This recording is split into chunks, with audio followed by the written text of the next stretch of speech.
Saya mulai dengan pertanyaan, apa ada perbedaan antara menulis dan mengarang? Saya jawab, ada. Meskipun hanya istilah, tetapi memang hasil aktivitasnya berbeda. Memang ada orang yang tidak mempermasalahkan itu sih, ya nggak masalah sih, ya terserah. Tetapi buat saya, paling tidak itu membedakan antara hasil aktivitas menulis dan mengarang. Dan itu justru harus disadari sejak awal ya, karena kalau tidak, seringkali itu bisa menghambat aktivitas yang kamu lakukan. Pernah ada orang muda yang mengeluh kepada saya bahwa dia sudah berusaha keras untuk mengarang cerpen. Sudah segala macam caralah, upaya yang dia lakukan untuk menyelesaikan sebuah cerpen, tapi tidak pernah bisa selesai. Dia nyaris putus asa. Lalu saya tanya, apakah kamu sudah pernah mencoba untuk menulis? Kemudian saya terangkan perbedaan antara menulis dan mengarang. Menulis berkaitan dengan karya tulis, karya non-fiksi, reportase, feature, artikel, tulisan ilmiah populer, laporan perjalanan, penulisan biografi, dan lain sebagainya. Seorang penulis artikel, laporan perjalanan, atau reporter yang menulis berita tentang suatu keadaan atau peristiwa, dia tidak sedang mengarang, tetapi menulis. Demikian pula ketika dia menulis feature yang menarik. Dia menulis tentang semua itu berdasarkan fakta, data, hasil wawancara, serta pengamatannya. Hal yang sama terjadi pada penulis ilmiah populer, penulis buku kesehatan, ataupun buku tentang komputer. Mereka tidak mengarang. Sedangkan mengarang berkaitan dengan karya fiksi, cerpen, dongeng, novelet, novel. Seorang pengarang ketika mengarang cerita fiksi, dia mempergunakan daya imajinasinya untuk membuat suatu kisah dengan menciptakan tokoh-tokoh dengan karakternya masing-masing. Dia mengolahnya dalam suatu alur cerita dan mengembangkannya berdasarkan ide-ide yang bermunculan di kepalanya. Dia berkuasa menentukan nasib tokoh-tokohnya maupun menentukan awal dan akhir cerita. Itu bedanya. Namun pada keduanya, antara menulis dan mengarang, fakta dan data bisa tetap berperanan. Hanya cara penggunaan, kadarnya, pengolahannya, dan cara pemanfaatannya yang berbeda.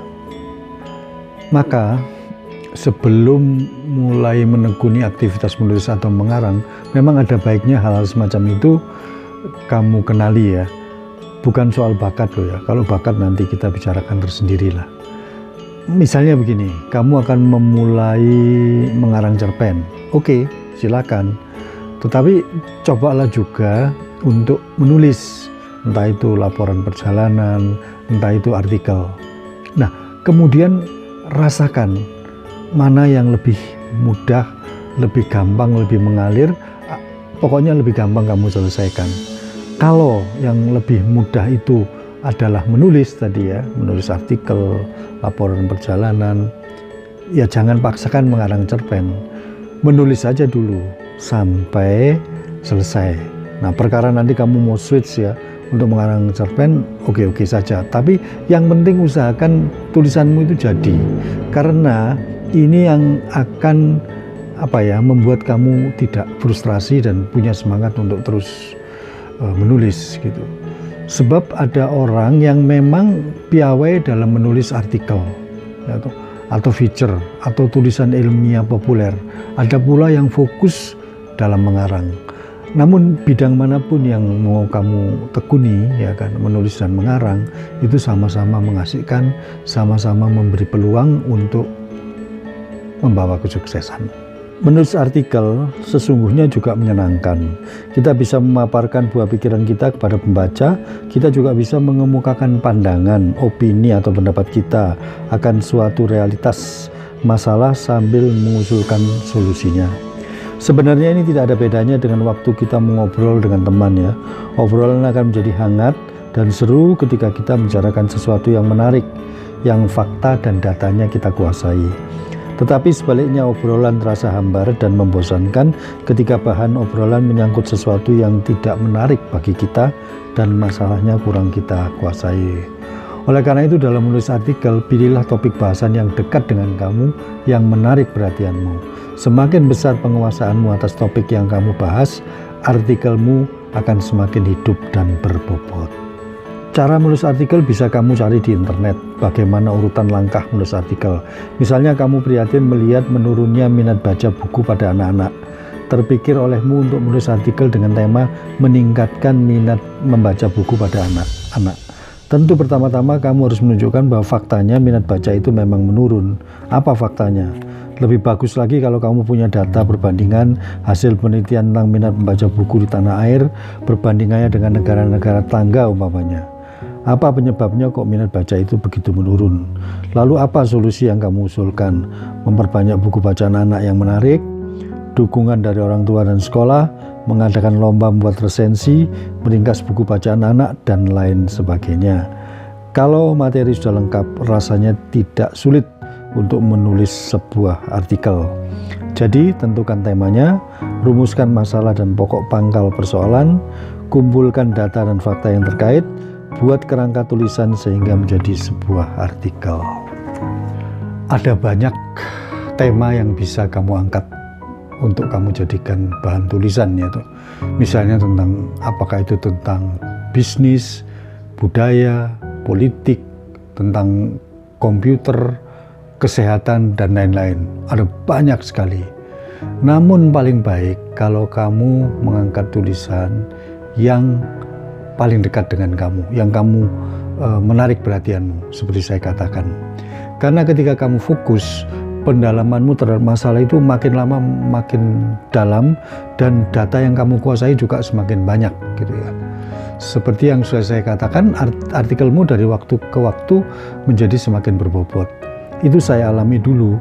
Saya waktu aktif dalam menulis itu, saya banyak memberi perhatian kepada dunia penerbitan buku ya, khususnya buku anak-anak dan remaja.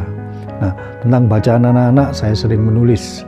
Lalu saya mempunyai banyak bahan, sehingga redaktur surat kabar pada saat-saat tertentu ketika mereka membutuhkan seringkali menelpon dan minta saya memberikan opini atau menulis tentang bacaan anak. Begitu pula kalau ada pameran yang diadakan oleh Ikatan Penerbit Indonesia ya IKAPI, baik di Jakarta, di Surabaya, di mana-mana, seringkali mereka minta saya untuk memberikan opini melalui tulisan. Jadi penulis artikel yang berbobot itu bisa memengaruhi pandangan masyarakat ya terhadap suatu hal, bahkan bisa memberikan informasi yang bermanfaat.